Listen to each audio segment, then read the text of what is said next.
I could only say that I have regained confidence after having gone through such a traumatic period when the whole society seemed to be saying that the government wasn't doing the right thing, when people or even friends and colleagues around you were pressing me to do things that I did not feel is right. For example, investigating the police. I really did not think right then, and I do not think it is right now. But under that sort of undue pressure, any human being will lose a bit of confidence, let alone all these personal attacks and intimidation on myself, on my family, and so on. So I could only tell you that now I'm back to my old self. You could go back in time. Would you push for that extradition bill again? Well, if it is something that is necessary, and I still feel it is necessary, we would do it, but we would do it in a more polished and refined manner. We will spend a bit more time to explain and to engage, and we will strengthen our machinery to disseminate.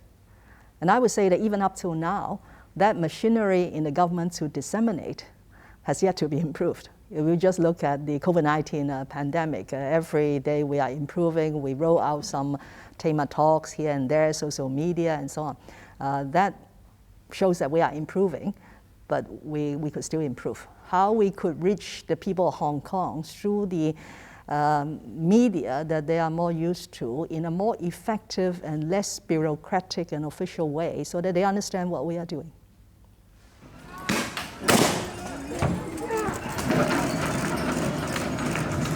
If we want social cohesion, if we want social harmony, we have to have a common premise. And in Hong Kong, the common premise is one country, two systems. I will not go out to heal or mend the rift by agreeing with some people's view about one country, two systems, by allowing national security to be put at risk. So if I'm doing that sort of things and people dislike me and they continue to oppose the government, I can't do much about it because principles are very important. Hong Kong's future and the security of the nation, all these very key elements are at risk.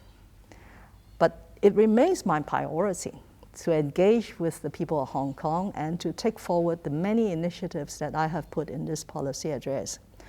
But partnership requires not only unilateral efforts, it requires bilateral efforts. So I really hope that after this trauma that we have gone through, everyone in Hong Kong has gone through, this is a time to set aside those differences, to appreciate the many advantages that Hong Kong still has, and to move forward.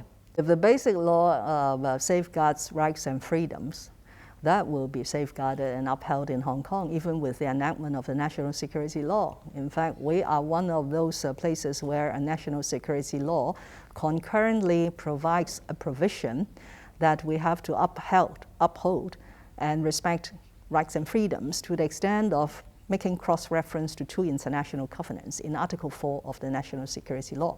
Hong Kong is a very diverse and free society. People have different opinions, especially after this period, and also because of I would say, very vibrant and sometimes misrepresented social media.